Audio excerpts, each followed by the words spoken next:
Hey guys, Dr. Kat here, PhD in Marine Biology and founder of Spirulina Academy. In this video, we'll talk about what is spirulina. Then we'll go into details about the proven benefits of spirulina. And then I will also explain how to use spirulina and how much to take. So let's start. What is spirulina? Spirulina is an aquatic organism, typically living in freshwater alkaline lakes. Each individual algae is 300 to 500 microns in length, a size that can just barely be detected by the naked eye. It looks like a tiny gray string rolled into closely bound spirals, like you see here, hence the name. Spirulina is a blue-green algae, which is the same as saying cyanobacteria. And we'll see in just a minute why it is important to know that spirulina is a good bacteria. So, spirulina is basically similar to other sea vegetables that you are familiar with, like nori, dulse, or chlorella. But there is one major difference with all the other sea vegetables. Because spirulina is a bacteria, it means that it does not have cellulose in its cell walls, but a complex of sugars and protein. And this is why these walls are easy to digest and make the cell content readily accessible to digestive enzymes.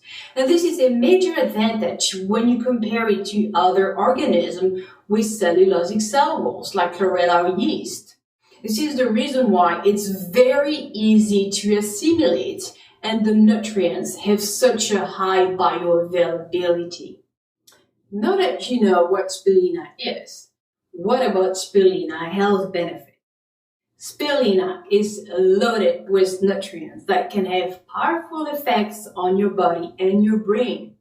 It is one of the richest nutrient and complete food source found in the world. And this is not an empty claim. Imagine a vegetable with more protein than beef, more iron than spinach, more vitamin A than carrots, and more calcium than milk. Imagine a great source of protective phytochemicals, naturally low in fat, and super easy to digest. Well, spirulina is all of that. An amazing cocktail of nutrients, safe for everybody. The first health benefit comes from the fact that spirulina is very high in bioavailable iron and can therefore reverse anemia. Anemia is actually a common condition, even in our developed countries. With a very high content in iron, over 1,000% more than raw spinach, and a lot of vitamin B, spirulina is an incredible help to prevent and even reverse anemia. It works by increasing red blood cells level of hemoglobin and increase the oxygen going to different muscles of the body. The next benefit we'll talk about today is that spirulina is a very powerful antioxidant and anti-inflammatory agent. You probably already have heard how oxidative damages can harm our DNA and our cells. This damage can lead to chronic inflammation and can contribute to cancer and other diseases, such as diabetes or cardiovascular or neurological disease. Spirulina is a fantastic source of antioxidants, thanks to the incredible array of pigments found in spirulina, which can protect against oxidative damages. Indeed, spirulina is rich in beta-carotene, carotenoid, chlorophyll, and many other pigments. The most important pigment of all is called phycocyanin.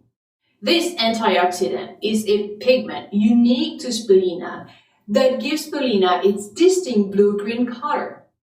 Phycocyanin is about 6% of spirulina by weight and can fight free radicals. It can also inhibit the production of inflammatory signaling molecules, providing really impressive antioxidant and anti-inflammatory effects.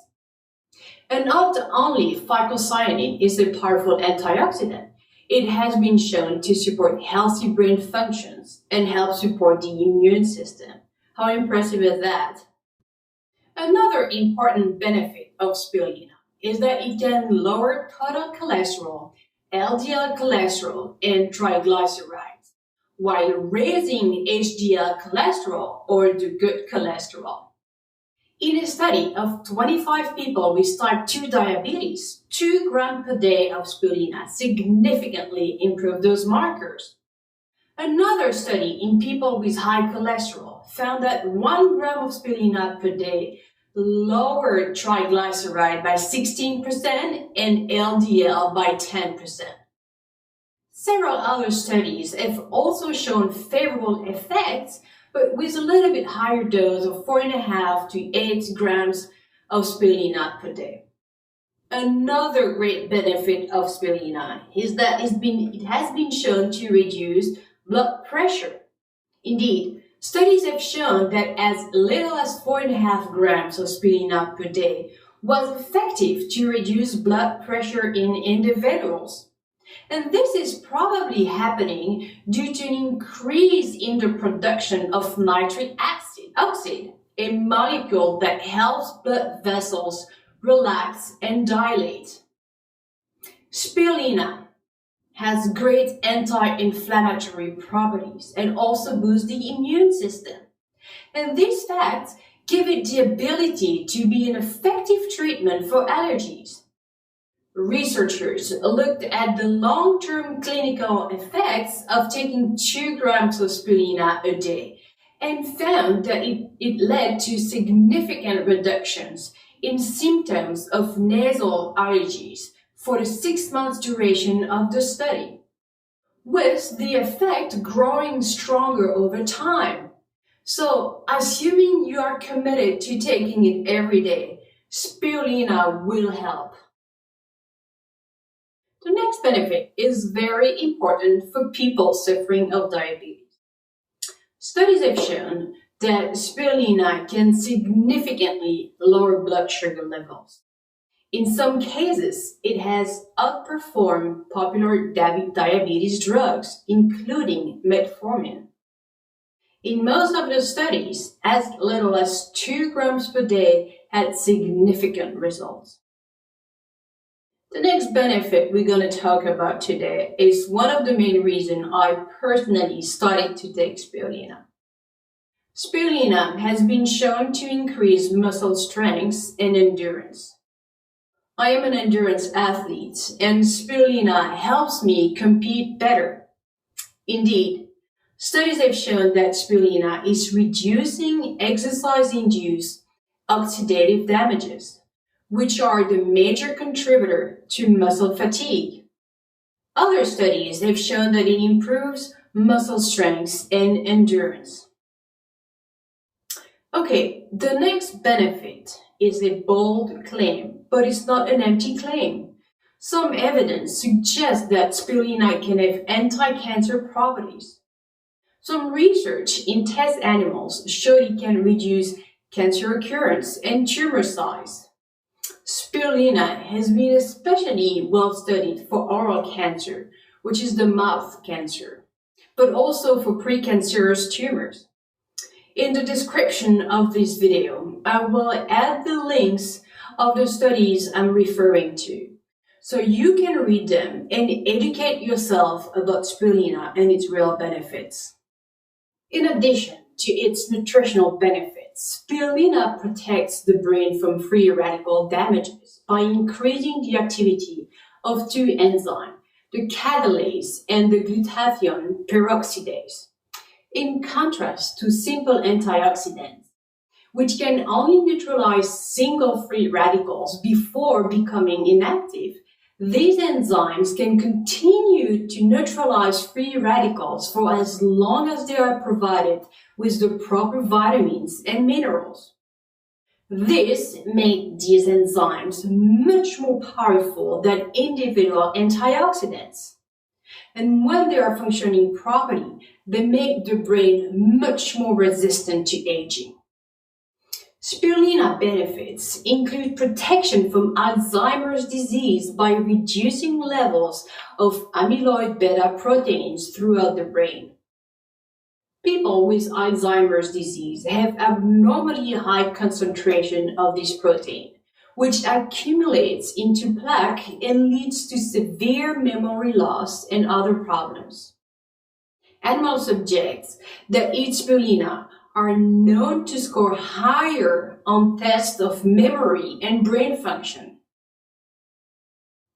And last but not least, studies have shown that spirulina can help detoxify the body, with the majority of the studies that have been done on heavy metals, mainly arsenic and radiations.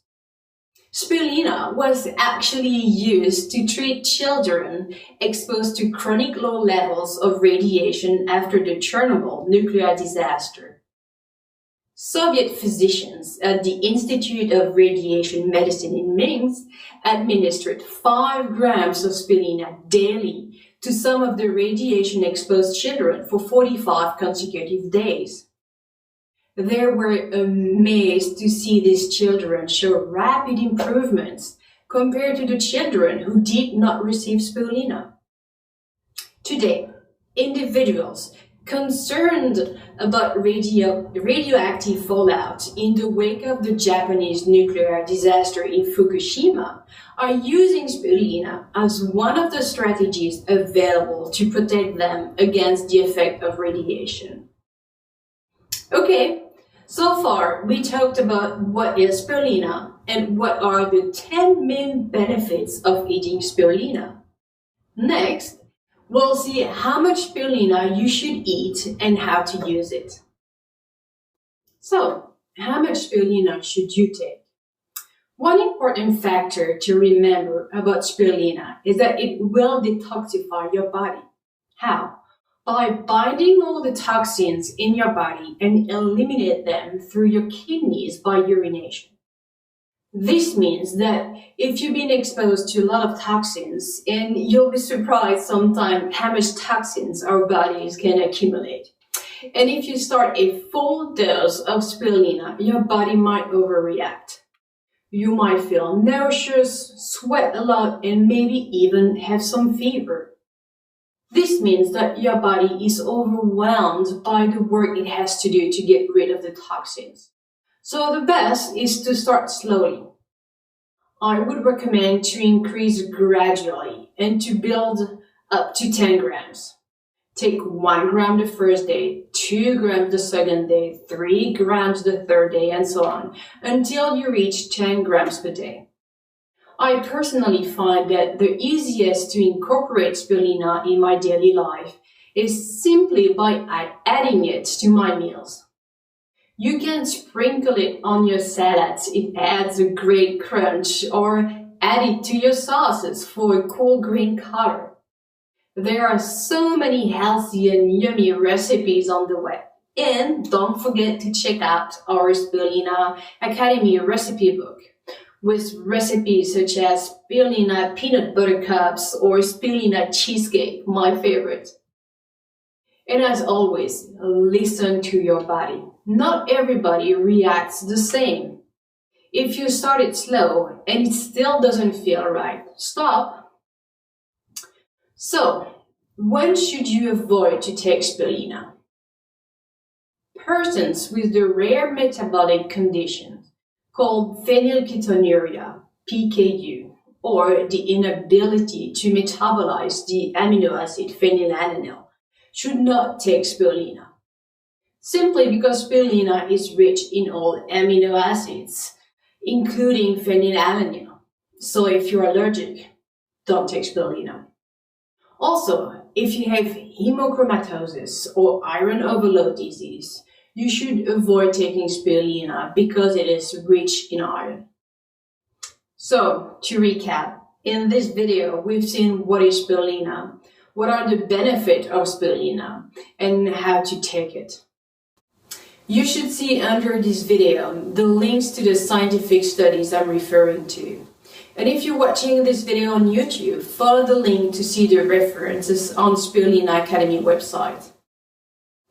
And if you have any questions about spirulina, connect with us on our forum at spirulinaacademy.com/forum. Thank you.